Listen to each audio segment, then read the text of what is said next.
There's a silent weight that creeps in when you start living too far ahead. Your thoughts jump to what's next. What might happen?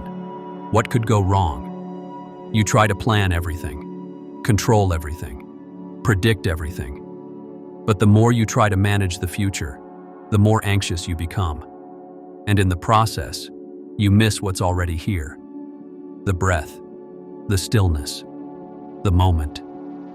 You begin to live everywhere, except where life actually is. Right here, right now. So what if, just for a few minutes, you stepped out of the future and into the present? Let's do that. Together, like a monk, one breath at a time. We're told to think ahead, plan every step, always prepare for what's next. But no one teaches us how to be here, how to sit with what is instead of fearing what might be. You wake up already reaching for tomorrow. You check the clock, check the phone, check the weight of all the what-ifs. And yet, in all that movement, something is missing. Yourself. The part of you that's breathing. The part that's still. The part that's tired of running into days that haven't even arrived. Monks don't escape the future by controlling it. They escape by releasing it. Returning to the present like it's sacred. Because it is. The future is always loud. It pulls your mind forward with questions that don't have answers yet. Will it work out? Will I be enough? What if I fail? And so you brace yourself, trying to outthink uncertainty. But presence doesn't come from overthinking. It comes from returning. To this inhale, to this moment, to this quiet space inside you that's not planning, but simply being. If that return feels like something your mind needs, consider subscribing and tap the bell so you won't miss what comes next. Because peace isn't found in perfect timing. It's found in presence. You can't breathe in the future. You can't feel stillness in next week. You can't ground yourself in what if. But you can come back, right now, right here, to the body, to the breath, to the part of you that's always waiting to be noticed. The monk doesn't wait for life to slow down. He slows down first, so life can meet him. And when you pause, you realize your life isn't hiding in the future. It's unfolding in this quiet moment you've been skipping over. This is the doorway, not out there, but in here. Most of your stress isn't from what's happening. It's from what you're imagining, from the stories your mind writes about what might go wrong, what you'll have to fix, how it could all fall apart. But the monk sees through those stories, not by fighting them, but by not feeding them. He lets them float by like clouds. Not facts, not warnings, just thoughts. And when you stop identifying with every storm, you begin to notice the sky, the clarity that's always there, underneath the noise. You can feel that, even now. In the breath you almost forgot you were taking, in the quiet between your thoughts. This is presence, and it changes everything. We think freedom comes when we finally fix everything out there, when life goes to plan, when every question has an answer. But monks know something different. Freedom isn't when life is certain. It's when your peace no longer depends on certainty. You stop chasing clarity in the future and start creating it now, with your breath, with your presence, with your choice to stay, even when it's uncomfortable.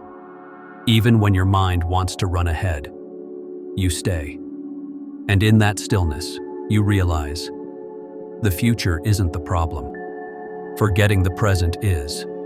So come back, not someday, now. When your mind races forward, you miss the only place you can actually live, this moment. You might think you're being responsible by worrying ahead, by trying to plan every outcome. But anxiety isn't preparation.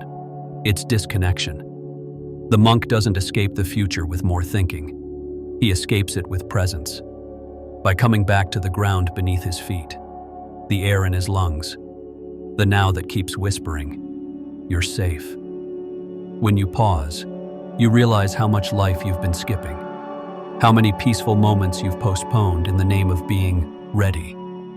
But there is no better time to return to yourself than right now. Sometimes your mind will resist the present because it's too quiet, too slow, too unfamiliar. It's been trained to chase the next thing, to expect urgency, to find comfort in chaos. But silence isn't empty. It's full of everything you've been too distracted to feel. And presence isn't passive. It's powerful. It's the moment you reclaim your attention from the future that never arrives. The monk knows. Every time you come back to the now, you're not giving up. You're waking up. To your body, to your breath, to your life. And in that awakening, you find the peace you were hoping the future would give you. You've probably noticed, the more you try to control what's ahead, the more restless you feel inside. It's not because the future is dangerous. It's because your nervous system wasn't made to live in the unknown for so long. The monk doesn't try to control uncertainty.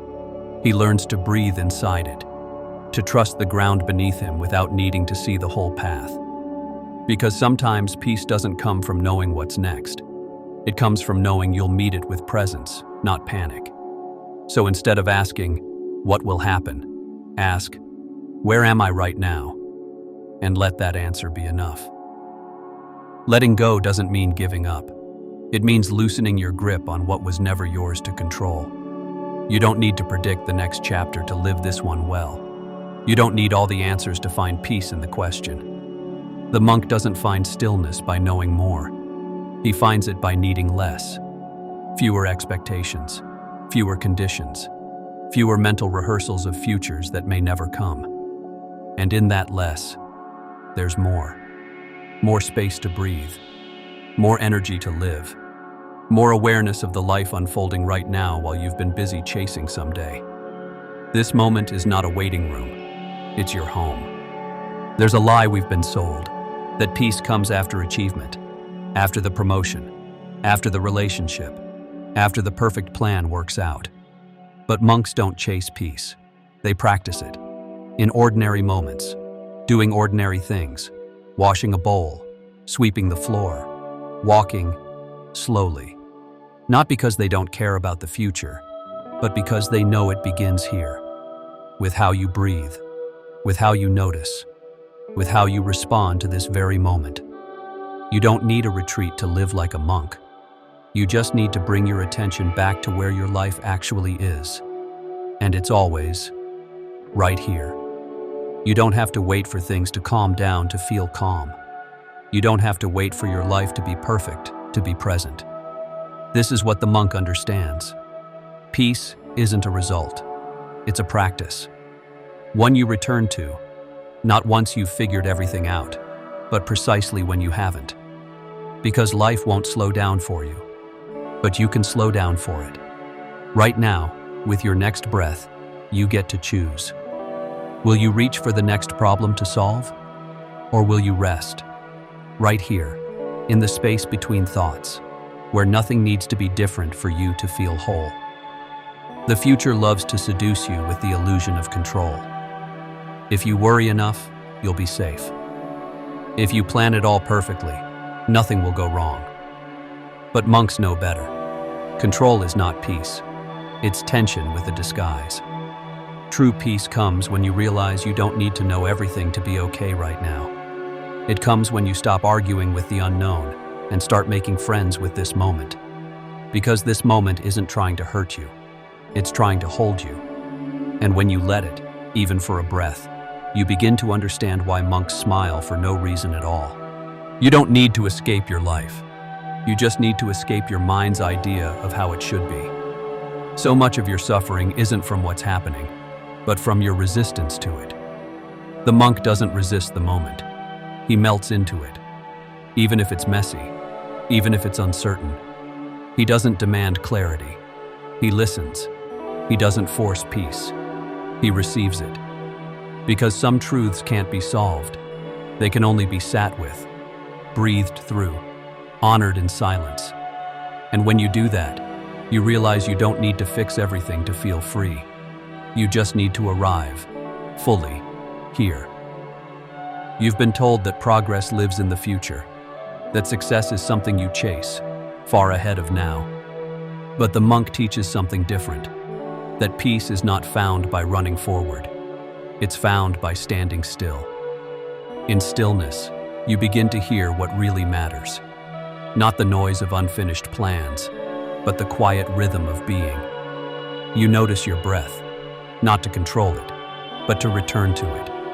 You stop demanding the next answer and start listening for the truth that's always been underneath the question. And in that space, you discover the future doesn't hold your freedom. Presence does. Because peace isn't later. It's now, if you let it be. You don't need to abandon your goals to embrace presence. You just need to stop abandoning yourself for the sake of the future. The monk still walks towards something, but he walks slowly, consciously, without losing the moment beneath his feet. You can move forward without rushing. You can dream without disconnecting. You can prepare without being possessed by what hasn't happened. That's the middle path, neither lost in the past nor consumed by the future. Just here, fully, now. Because the truth is, you're not behind. You're not late. You're not missing anything except this breath, if you're not paying attention. You've been taught to measure time by progress, by how much you've done, how far you've gone, what you've achieved. But monks measure time by presence, not by movement, but by meaning. What did you notice? What did you feel? Were you here for it? Because a life lived entirely in the future is a life that never truly arrives. And no matter how much you plan, you'll miss everything if you're never fully here. You don't need a perfect routine to be present. You just need to pause and listen to the birds, to your breath, to that part of you that's still beneath all the motion. This is where time expands. This is where you return. Somewhere along the way, you started believing that being prepared meant being afraid. That to be safe, you had to worry, to rehearse disaster, to never let your guard down. But monks don't live that way. They don't trade this moment for an illusion of control. Instead, they rest in awareness. They see the future coming, but they don't rush to meet it. They stay rooted, here, now. Because peace doesn't come from knowing what's next. It comes from trusting that you'll meet it with clarity, not panic. So ask yourself, is your fear protecting you? Or is it pulling you out of the only moment you can actually live? You won't outrun uncertainty. You can try to prepare, to predict, to prevent. But some things aren't meant to be figured out in advance. They're meant to be lived, one breath at a time. The monk doesn't avoid the unknown. He bows to it, not in defeat, but in humility. Because the unknown is where growth lives, where life breathes, where presence becomes necessary, not optional. And when you stop trying to outrun the future, you realize it's not chasing you. It never was. It's just waiting, quietly, for you to arrive here first.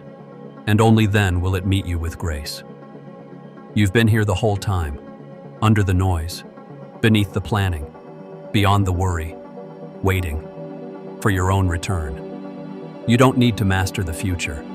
You just need to stop abandoning the moment. That's what monks do.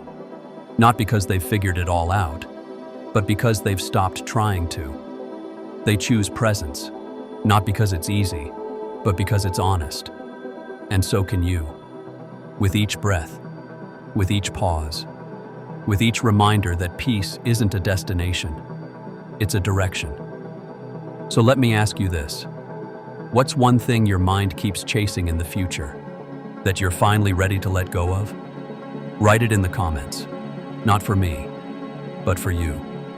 To name it and release it.